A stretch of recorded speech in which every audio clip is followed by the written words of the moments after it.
All right, we're back. Thank you, Dr. Eiler, for coming back for a bonus track here. Yesterday's webinar was very successful, very informative and entertaining. And today we have the opportunity, and we wanted to make sure that we got all of those additional questions answered. So I'm going to go ahead and dive in if that's okay with you. Totally. Here's a question from Bill Busk. President Biden stated that we'd lost nearly 400,000 small businesses over the last year of the pandemic, and millions of more are hanging by a thread. We didn't notice anything in the presentation about the 15,000 or so small businesses in Solano County, and those are considered to be companies with less than 500 employees. Is there a strategy or a plan to try to bring those back as quickly as possible? And I would add to that, how does this sort of equate into our larger numbers, and how do we consider these businesses? As I mentioned before, a lot of small businesses have a very high failure rate in good times. So how do we sort of filter through that data to find really our best approach?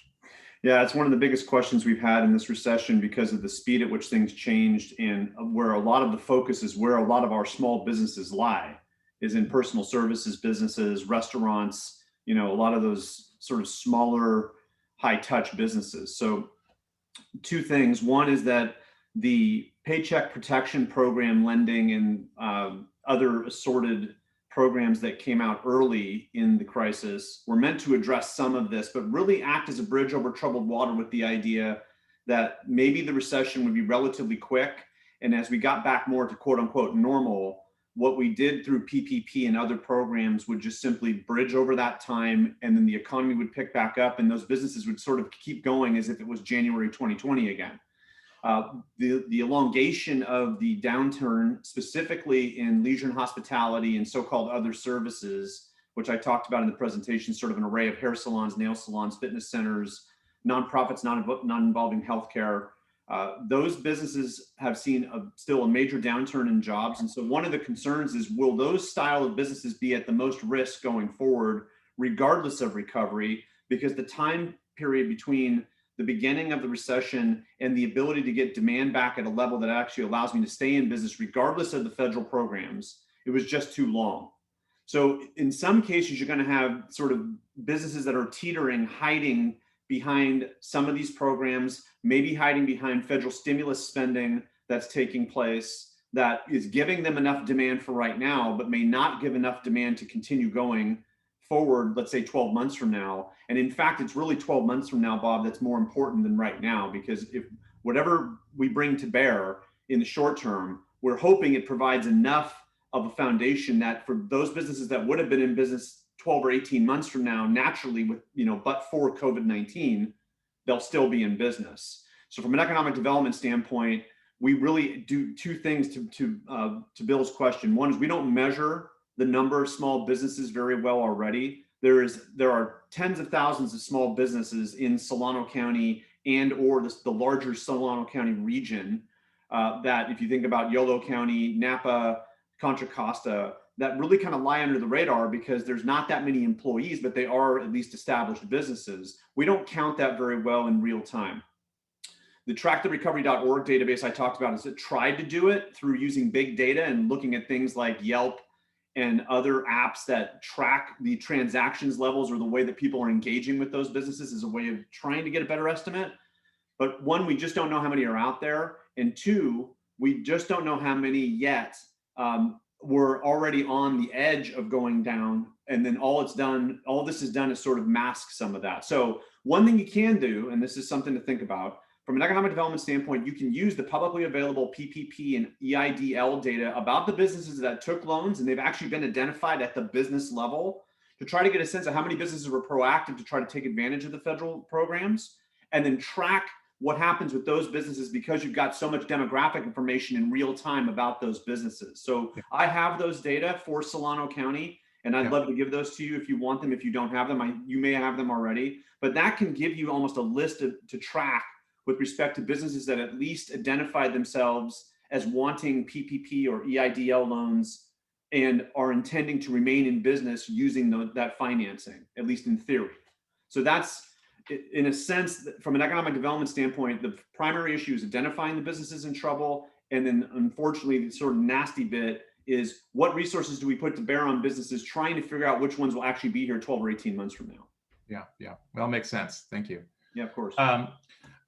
Mike Silva, are we seeing a relatively higher income disparity gap in Solano than other counties or in other states? In fact, Solano County actually performs relatively well with respect to the state and national averages in closing those gaps. But a gap does exist, and it's not anomalous to Solano County. It just, Solano County happens to perform a little better than a lot of other counties in California with respect to the state average and the US average.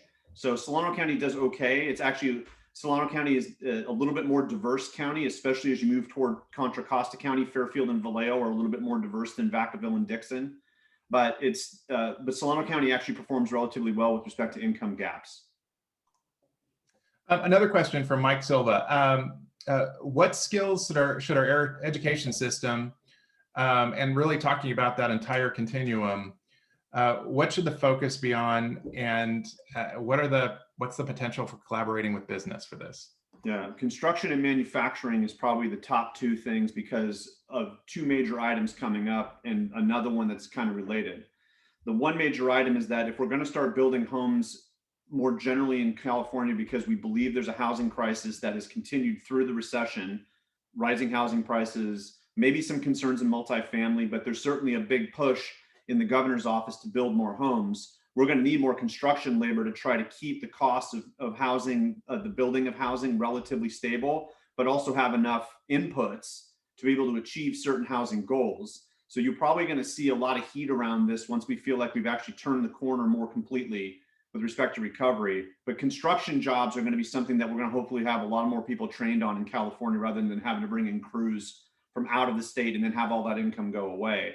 On the manufacturing side, the Biden White House is talking a lot about how infrastructure and potentially manufacturing jobs are going to be the next phase of job growth in the United States. And the supposition is that on the front end, there'll be some federal money to try to provide some steam behind generating more manufacturing jobs in the United States. Whether or not the economics of that ultimately work to either repatriate or grow manufacturing jobs in the United States vis-a-vis the global economy is an open question. It's been debated for decades amongst economists. So you just can't snap your fingers and suddenly see 1 million manufacturing jobs come back from East Asia. But you can think about niche manufacturing and things that could work in the United States with respect to cost, and potentially having a shorter distance between you and your customer pay off and with the increase in manufacturing. This is especially true in food and beverage. And I know that Solano County, and specifically Solano County or Solano EDC, has been kind of focused on that as a center of excellence for the county. So that's great. The reason why that's connected to the next piece is because if you think about how many jobs are going to come back in things like retail, leisure and hospitality, and other services, if there's a friction there that we can't solve, and there's people that are unemployed for longer periods of time than we first expected, the good thing about focusing on construction and manufacturing in principle is that you might find a place to do some workforce development, not only for students coming up through high school and potentially going to Solano Community College, but folks that are unemployed who can then be either retrained or retooled in such a way to provide an available workforce. So that's kind of where we should focus our efforts in the short to medium term, because we think that demand is going to be there, and there'll be some other investment dollars coming from a bunch of different sources to get that done.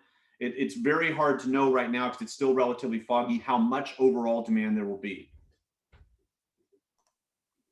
Okay, yeah, no, and we've been seeing, especially in manufacturing, well, actually been both manufacturing and construction, that growth in demand for those skill sets, and that's been increasing again, even at times with economic growth, and that's been compounded in this last year. A question from Dr. Esposito Noy. She mentions that, and there's been quite a few studies on how especially women have been affected by COVID and impacted by the stay-at-home order. And we see a lot of, probably the majority of people staying out of the labor force have been women. What do you think that the long-term effect will be on our economy as a result of this? It's a great question, and it's very hard to know, because on the one hand, you could say that by making that choice, you actually are supporting a better learning outcome at home, under the supposition that that's happening because women, for better or for worse, are the primary caregiver for dependents, specifically kids at home. And when kids had to rotate home because they couldn't go to school or go to daycare, it unfortunately forced some women, and generally speaking, some parents otherwise, to make the choice to either work or stay home with their kids because they didn't really have another choice.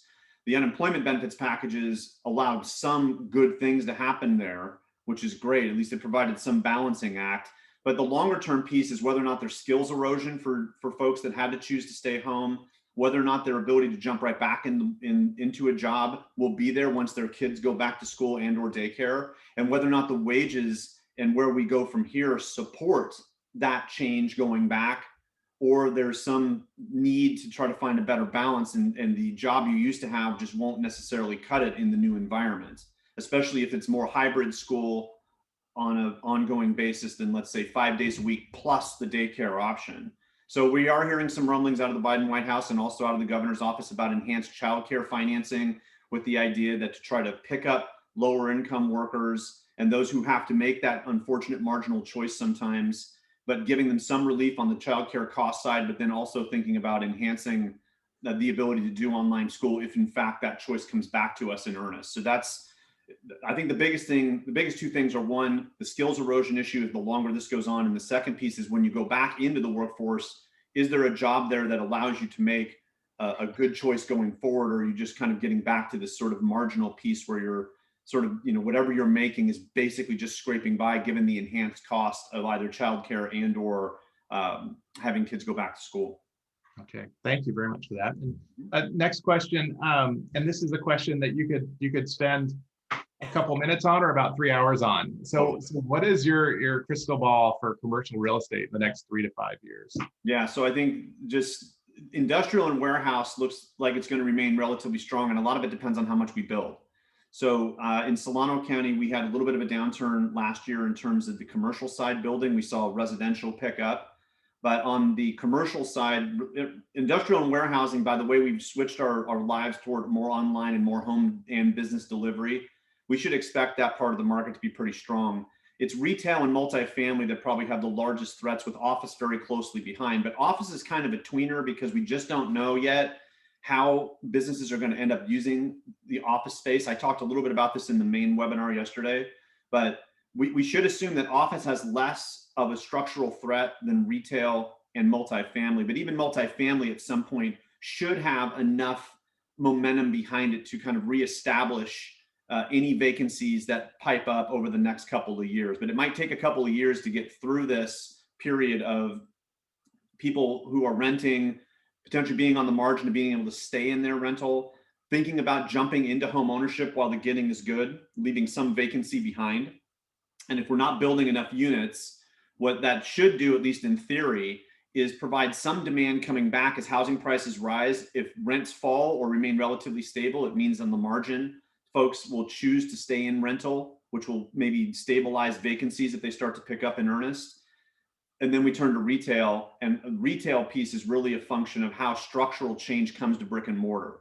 So if we actually are in this like weird pivot moment of a change, a sea change and a structural change in the nature of how we're going to do consumption with respect to personal and business buying, that's going to leave a lot of vacancy in the wake, especially in our malls.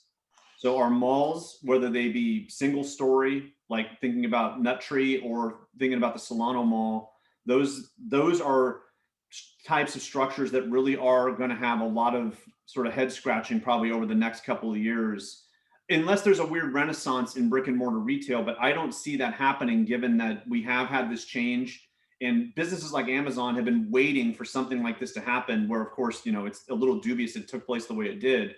But it isn't like that they did not try to take advantage of the situation to penetrate more deeply into retail markets. Mm-hmm. So, Amazon, while very philanthropic, is not going to care about the mom and pop that's in a downtown area that's a retailer, if their profits can go up by grabbing on to whatever that mom and pop is selling. And that's just the cold-blooded truth of the business. Yeah. So that's the kind of thing. The downtowns, the malls are really where we got to watch closely on the retail side, but you should expect a lot of shakeup in retail. Yeah. And I can add to that, in the office markets, some of those mid-size markets, I would say Sacramento, Phoenix, Austin, others that have a lot of large floor plate inventory. They're the ones that are probably feeling this the most. Yep. And that's going to be hard to come back, that segment of the office real estate market. And thankfully, Solano does not.